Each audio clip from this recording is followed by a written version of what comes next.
मांग कर रहे हैं कि सर हमारा कैसे कंप्लीट होगा पटवारी सिलेबस, जबकि मैं to the point online lecture already ले रहा हूँ, क्वेश्चन वहीं से आने हैं, फिर भी आपकी डिमांड को पूरा करते हुए आज से लॉन्ग वीडियोस भी शुरू होंगी। तो चलिए पूरा शेड्यूल समझ लेते हैं कब क्या पढ़ेंगे। देखिए मित्रों, सिलेबस तो आपको पता ही है, मैं शॉर्ट में लिखूंगा, आप समझ जाइएगा, इतना तो आप समझदार हैं ही। मैथ्स, कंप्यूटर, हिंदी, पंचायती राज और ग्रामीण अर्थव्यवस्था, और लास्ट में आपका एमपी जीके, ये 5 सब्जेक्ट हैं आपके, ये 5 सब्जेक्ट हैं। अब 26-20 के नंबर हैं, ये भी आपको पता है, 20-20 है सब। अब इस 20-20 मैच में अपना कैसे स्कोर अच्छा बनाए, अपने को ये सीखना है। देखिए ऐसा है कि सिलेक्शन लेना है अपने को, पढ़ाई करके केवल कट ऑफ के नज़दीक रह के 2 नंबर पीछे, ये कहानी नहीं सुनानी है कि बस 1 ही 2 नंबर से रह गया। सिलेक्शन लेना है तो फुल स्ट्रेटेजी के साथ काम करना है। तो ये जो मैथ्स, कंप्यूटर, हिंदी है, कंपैरेटिवली ये इजी सब्जेक्ट हैं। किससे? आपका पंचायती राज और एमपीजी, इनका सिलेबस थोड़ा लिमिटेड है। तो एमपीजी के कंप्यूटर और हिंदी में आपको कोशिश करनी है ऑन एन एवरेज 19 नंबर लाने की। तो 19 प्लस हो जाए तो भी अच्छा है, जैसे मैथ्स में हो सकता है अल्लाह का अच्छा हो तो 20-20 पा जाएंगे आप, कंप्यूटर में 19 या 18, हिंदी में हो सकता है 20 पा जाए। तो ऑन एन एवरेज आपको 19 तो पाना ही पाना है। 19 इंटू 3 कितना होता है भैया? ये हो गए आपके 57 नंबर, 57 नंबर का जुगाड़।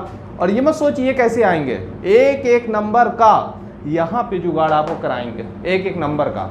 आप कहीं पढ़ रहे हो, किसी बुक से पढ़ रहे हो, किसी दूसरे चैनल से देख रहे हो, सब कीजिए, लेकिन इसको मत छोड़िएगा। ये इसको अपने को नहीं छोड़ना है।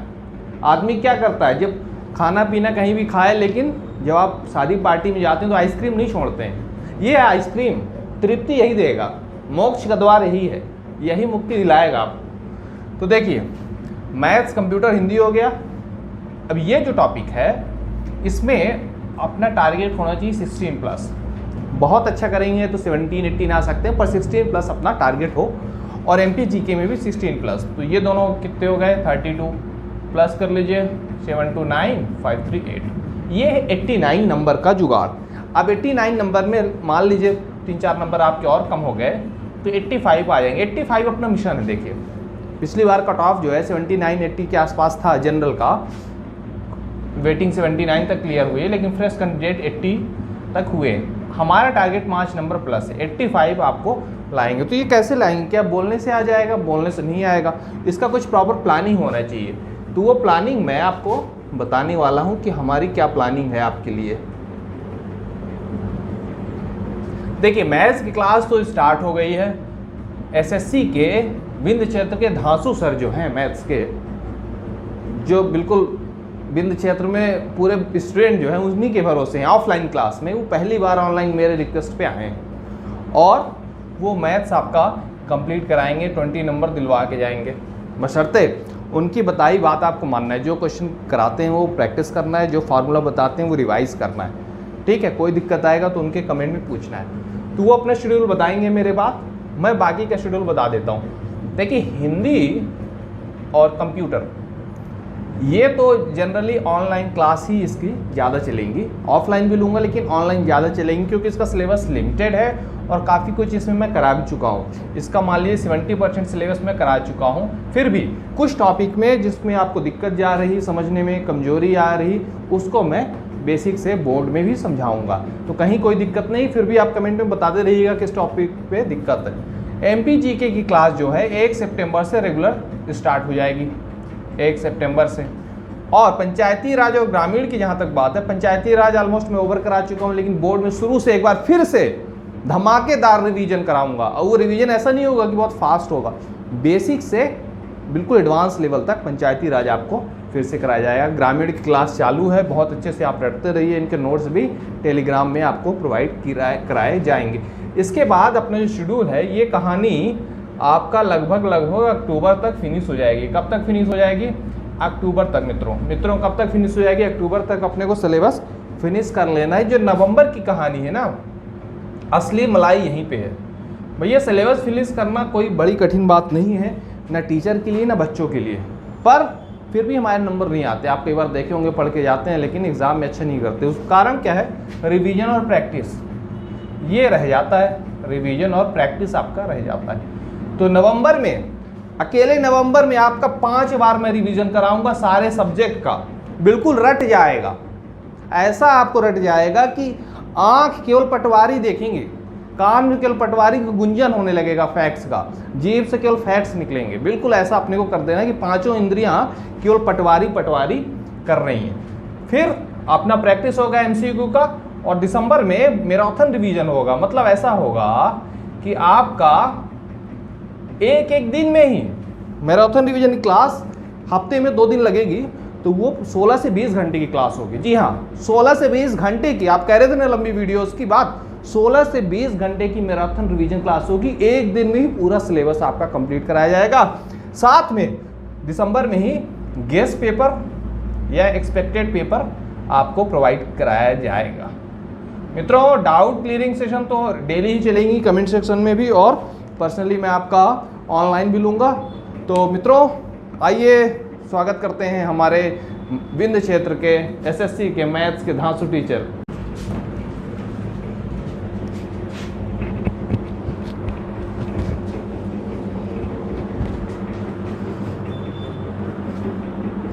नमस्कार दोस्तों, एमपी पटवारी आपकी बारी यूट्यूब चैनल में आपका स्वागत है। मैं अनिकेत पांडे आज आपको एमपी पटवारी में मैथ्स में एमपी पटवारी 20 में 20 की तैयारी के लिए यहाँ पे उपस्थित हुआ हूँ। और आइए चलिए सबसे पहले इसका सिलेबस डिस्कस कर लिया जाए। जैसा कि सर ने कहा कि हमें इसमें 20 में 20 लाना ही है, तो इसके सिलेबस में क्या क्या आता है आपको इसके पहले इसकी जानकारी होनी चाहिए। तो आइए चलिए इसका सिलेबस डिस्कस करते हैं क्या क्या इस पर आता है। सबसे पहले बहुत ही लंबा चौड़ा अगर सिलेबस आप देखते हैं तो आप कंफ्यूज हो जाते हैं, और इस कंफ्यूजन को दूर करने के लिए मैं आपके लिए कुछ सेक्शंस लेके आया हूं जिसमें हम इस सिलेबस को डिवाइड करके चल रहे हैं। आइए देखते हैं हमारे पास पहला सेक्शन क्या है जिसकी वजह से हम अपना अच्छा नंबर पा सकते हैं और ये बहुत ही ज़्यादा वेटेज रखता है। आइए देखते हैं सिंप्लीफिकेशन।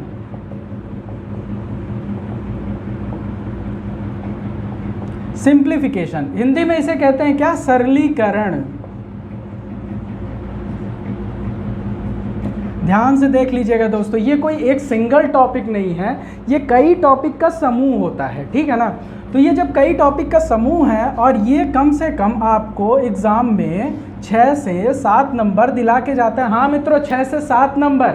आपने कई वीडियो देखी होंगी जिसमें आपको मिला होगा कि ये 2 से 3 नंबर दिला के जाता है। नहीं, ऐसी बात नहीं है, ये आपको 6 से 7 नंबर दिला के जाएगा। आइए देखते हैं कैसे आपको 6 से 7 नंबर दिला सकता है। देखिए मित्रों, सरलीकरण में जो होता है, सरलीकरण में उसके अंतर्गत कई सब टॉपिक भी आते हैं, उनकी भी आपको जानकारी होनी चाहिए।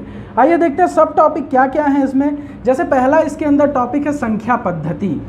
संख्या पद्धति, अगर आप इस संख्या पद्धति को कंप्लीट कर लेते हैं तो आप सरलीकरण के पहले स्टेप को आप कंप्लीट कर पाएंगे। चलिए दूसरा टॉपिक इसमें देखते हैं क्या। इसके अंदर आता है बर्डमास। बर्डमास, अगर आपको बर्डमास का थोड़ा सा भी नॉलेज है तो आपने बचपन में पढ़ा होगा, और हमारे रीवा वाले दोस्तों आपने तो पढ़ा होगा, का करके पुन भाग कर फिर गुण ले हुसुजान, ता पीछे धन कर भिन्न रीति यह जान। हाँ, ये वही बर्डमास है। ये भी हमारा किसके अंतर्गत आता है? सिंप्लीफिकेशन के अंतर्गत आता है। चलिए देखते हैं तीसरा हमारे पास है क्या? वर्गमूल। वर्गमूल, हाँ मित्रों, वर्गमूल निकालना हालांकि बहुत कठिन बात नहीं है, और पटवारी के बच्चों को ध्यान से सुने, पटवारी के बच्चों को 20 तक का वर्ग और इसका वर्गमूल याद होना चाहिए। ये आपकी सिंप्लीफिकेशन की स्पीड को इंक्रीज करने में बहुत ही ज़्यादा मदद कर सकता है। तो हम वर्गमूल निकालने की ट्रिक भी सीखेंगे और वर्ग कैसे करते हैं उसकी भी हम यहाँ ट्रिक को डिस्कस करेंगे। एमपी पटवारी एक महोत्सव है, और इसमें गणित के सिलेबस में एमपी पटवारी जो हमने टारगेट लिया हुआ है कि एमपी पटवारी मैथ्स में 20 की तैयारी, ये मेरा आपसे वादा है। अगर आप मेरी वीडियोस को फॉलो करते हैं, अच्छे से देखते हैं, तो ये नंबर मैं आपको दिला सकता हूँ। हालांकि कुछ लोग कहते हैं कि रीजनिंग का भी इसमें थोड़ा बहुत पार्ट है, तो रीजनिंग का पार्ट मैंने जहाँ तक है, मैंने जब पेपर देखा और पेपर को खंगालने के बाद मुझे ये पता लगा कि रीजनिंग का जो पार्ट है वो 1 नंबर का आ रहा है, लेकिन नहीं, अगर आपने पटवारी का सपना हमारे साथ देखा है तो हम इस एक नंबर को भी कवर करके चलेंगे और एक एक पॉइंट डिस्कस करेंगे कि इसमें क्या क्या आता है। और हमारे प्रीवियस ईयर पेपर में 19 नंबर की मैथ्स आई थी। ठीक है, तो ठीक है, यहाँ पे हम सरलीकरण के 3 स्टेप देख चुके हैं। एक चौथा भी स्टेप है सरलीकरण का, जो नाम से ही आपको पता है बहुत सरल है। वो है हमारा क्या, चौथा स्टेप है हमारे पास भिन्न। भिन्न, ठीक है, इसमें भी भिन्न में हम आपको बताएंगे कि कैसे संख्या को P/Q के रूप में हम कैसे इसको व्यवस्थित कर सकते हैं और इसमें क्या कंडीशंस होते हैं, Q does not equal to 0, इन सारी बातों की चर्चा करेंगे मित्रों। आप टेंशन मत लीजिए, इन सभी बातों की चर्चा होगी और एकदम बेसिक से होगी। चलिए ठीक है, अगर आपको सिंप्लीफिकेशन समझ में आ गया है तो इसका एक बार स्क्रीनशॉट ले लीजिए, मैं किनारे हो जाता हूँ। और चलिए आगे बढ़ते हैं, देखते हैं अगला हमारे पास क्या है, कौन सा टॉपिक अगला चलेगा। चलिए आइए देखते हैं।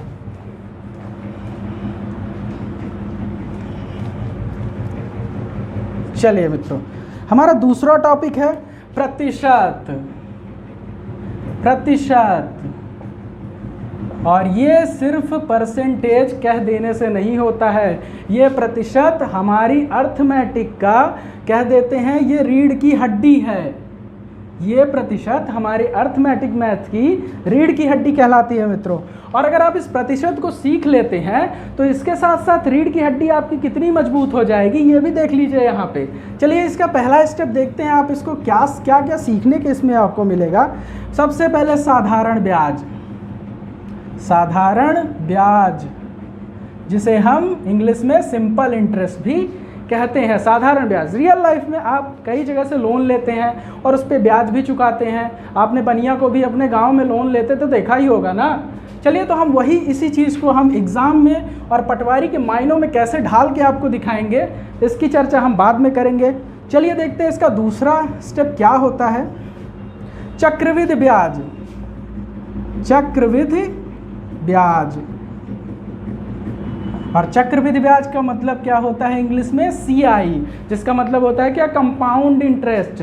जब हम पहले गांव में लोग पढ़े लिखे नहीं होते थे तो हमारे गांव के जो जमींदार होते थे वो यही तो लगाते थे, लेकिन अब वो नहीं लगा पाएंगे। क्यों? क्योंकि आप पटवारी बन के दिखाएंगे और पटवारी में ये हम आपको इतना अच्छा करवा देंगे कि कोई भी बनिया आपको चूना नहीं लगा पाएगा। चलिए देखते हैं तीसरा, इसी में आपको इस रीढ़ को मजबूत करने के लिए यहाँ पे हम तीसरा टॉपिक लेके आए हैं, क्या, प्रॉफिट लॉस। प्रॉफिट लॉस, जिसको हम हिंदी में क्या कहते हैं, लाभ और हानि। लाभ हानि, ये टॉपिक एक ऐसा टॉपिक है मित्रों कि अगर आप पटवारी बने या भावी पटवारी बनने के बाद भी इसमें आपको हमेशा इस टॉपिक का यूज़ आता रहेगा। कैसे?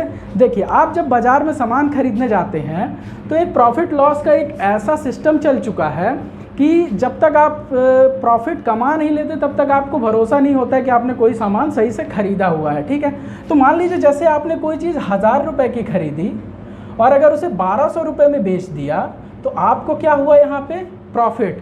लेकिन हाँ, पटवारी वाले बच्चे ध्यान से सुन ले, सिर्फ प्रॉफिट लॉस ही नहीं, इसमें एक ऐसा कॉन्सेप्ट भी आता है जिसे हम क्या कहते हैं, बट्टा। बट्टा, और अगर आप इस बट्टे को समझ लेते हैं तो प्रॉफिट लॉस के इस कॉन्सेप्ट में आप पटवारी में एक भी नंबर छोड़ के नहीं आएंगे। लोग कहते हैं कि पटवारी में बट्टा इंपॉर्टेंट नहीं होता है क्योंकि इतना लेवल का पेपर नहीं जाता है। मैंने देखा है मित्रों, पेपर को खगाल के देखा है कि उसमें बट्टा पूछा गया है। और बट्टे का कॉन्सेप्ट क्या होता है ये जानने के लिए आप हमारे साथ MP पटवारी आपकी बारी यूट्यूब चैनल में लगातार जुड़े रहेंगे। और अगर आपको वीडियो पसंद आ रही है तो चैनल को लाइक, शेयर एंड सब्सक्राइब गर्दा उड़ा दीजिए मित्रों। चलिए आइए देखते हैं इसी टॉपिक को सीखने के लिए चौथा टॉपिक जो मैंने बोला, डिस्काउंट। डिस्काउंट, और यही डिस्काउंट है मित्रों क्या, बट्टा। बट्टा, अगर आपको बट्टा का हल्का सा भी नॉलेज है तो आप हमें कमेंट सेक्शन में ज़रूर बताएं कि बट्टा आखिर इम्पोर्टेंट रखता किस में है। क्या ये प्रॉफिट, क्या ये कॉस्ट प्राइस में, क्या ये हमारे क्रय मूल्य के लिए होता है, क्या ये हमारे विक्रय मूल्य के लिए होता है, या ये हमारे कॉस्ट प्राइस, किस चीज़ के लिए ये बट्टा होता है। अगर आप इस चीज़ को कमेंट सेक्शन में कमेंट करते हैं तो मैं ये समझ जाऊंगा कि हमारे जो भावी पटवारी हमारे साथ जुड़े हुए हैं उनकी तैयारी किस लेवल की चल रही है। चलिए ठीक है, ये हमारा हुआ प्रतिशत का टॉपिक। और अगर आप इस प्रतिशत को अच्छे से कर लेते हैं तो ये भी एग्ज़ाम में आपको 4 से 5 नंबर जरूर दिला के जाता है। चलिए देखते हैं अब हमारा तीसरा टॉपिक क्या आएगा?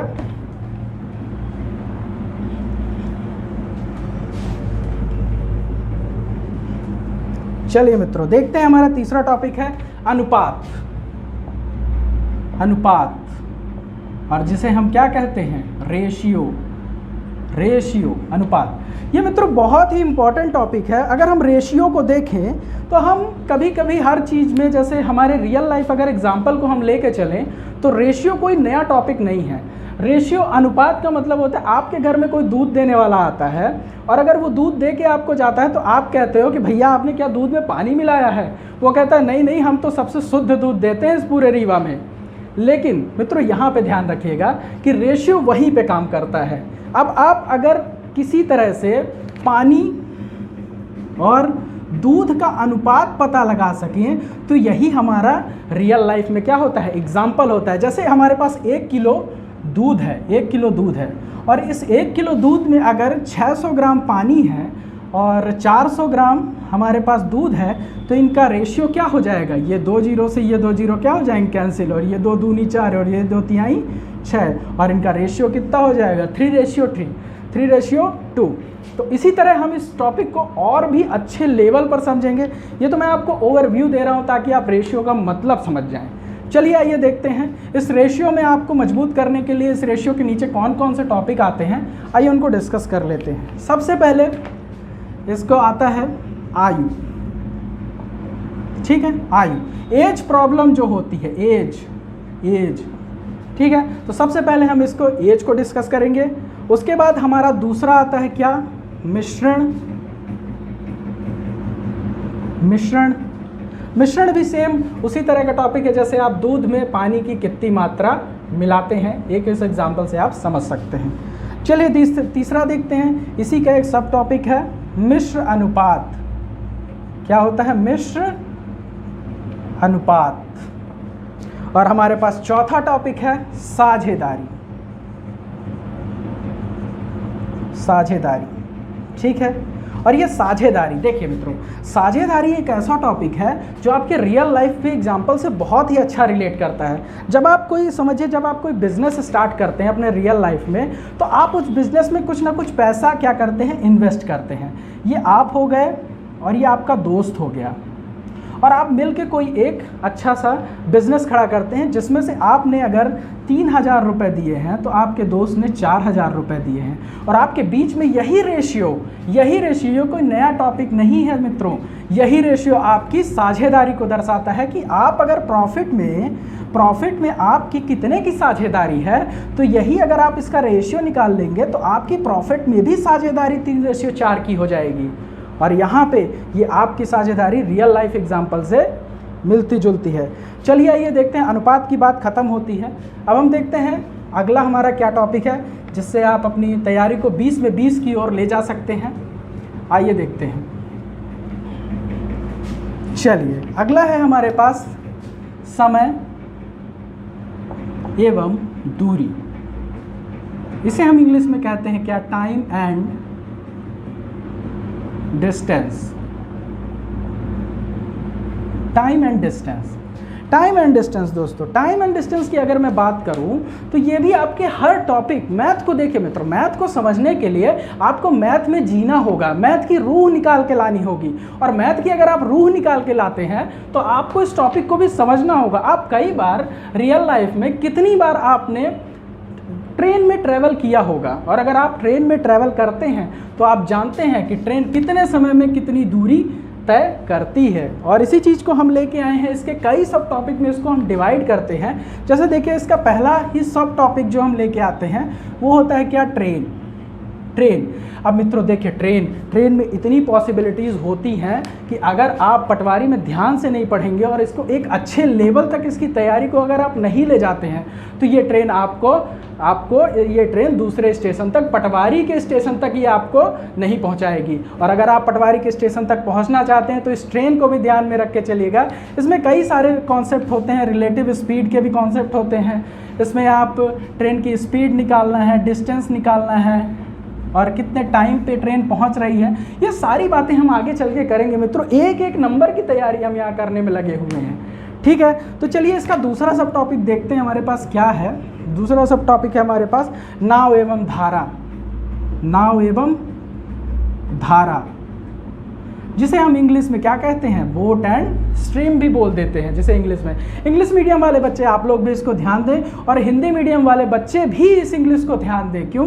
क्योंकि आपको इंग्लिश और हिंदी दोनों में महारत हासिल करनी है। ठीक है, चलिए। और हमारे पास एक अगला टॉपिक है जिसे हम बोल देते हैं तीसरा, औसत।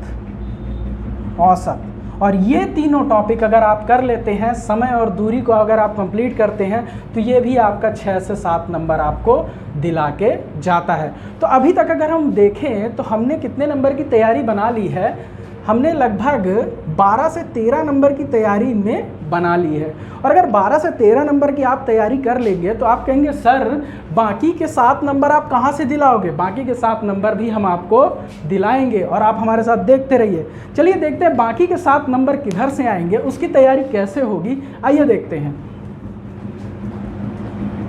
दोस्तों हमारी जो मैथ्स है उसमें दरअसल 2 भाग होते हैं। पहला होता है हमारे पास, पहला जो हमारे पास भाग होता है वो होता है अर्थमेटिक, आपने सुना होगा। और दूसरा जो हमारे पास भाग होता है वो होता है एडवांस मैथ। तो 7 नंबर की तैयारी, 12 नंबर से 13 नंबर की तैयारी तो हम यहाँ से कर लेंगे। बाकी तैयारी हम कहाँ से करेंगे? 7 नंबर की यहाँ से लाएंगे मित्रों। 7 नंबर की तैयारी हम यहाँ से लाएंगे। और ये आप अभी तक अगर आप लोगों को एडवांस मैथ में डर लगता है तो डरिए मत। आप लोगों ने 10वीं तक अगर अच्छे से पढ़ाई की है और 12वीं में जो मैथ्स बैकग्राउंड से रहे होंगे उनको तो डरने की ज़रूरत नहीं है। और बाकी अगर इनमें से जो बच्चे बच गए हैं उनके साथ मैं खड़ा हुआ हूँ, यहाँ पे मैं खड़ा हुआ हूँ और ये 7 में से 7 नंबर आपको मैं दिला के यहाँ से जाऊँगा। चलिए तो ठीक है, इसको देखते हुए इस एडवांस मैथ के टॉपिक में क्या क्या आता है आइए उसको भी थोड़ा सा समझ लेते हैं। चलिए देखते हैं एडवांस मैथ में। एडवांस मैथ में पहला जो इसका सब टॉपिक है दोस्तों, बहुत ही अच्छा टॉपिक है, क्षेत्रमिति। क्षेत्रमिति, और ये जो हमारी क्षेत्रमिति होती है ये हमारी 2 भागों में बटी होती है, 2 डायमेंशनल एंड 3 डायमेंशनल। ठीक है, क्षेत्रमिति ये भी। अब देखिए मित्रों, यहाँ से जब मैंने पिछले प्रीवियस ईयर का पेपर देखा तो मुझे इसमें से कोई पैटर्न फॉलो होता नहीं दिखाई दिया। क्यों? क्योंकि जब मैंने अभी आपको पिछला सिलेबस जो डिस्कस किया उसमें मुझे हर टॉपिक में 2 से 3 नंबर के क्वेश्चन दिख रहे थे। लेकिन यहाँ पर मैं किसी टॉपिक से ऐसा नहीं कह सकता कि ये इसमें से 2 नंबर का आएगा या 3 नंबर का आएगा। लेकिन ये इतना छोटा सा पोर्शन है कि हम इसे पूरी अपनी मुट्ठी में क्या कर सकते हैं, समेट के इसमें से पूरे में पूरे नंबर ला सकते हैं। ठीक है, चलिए आगे देखते हैं। दूसरा हमारा क्या है,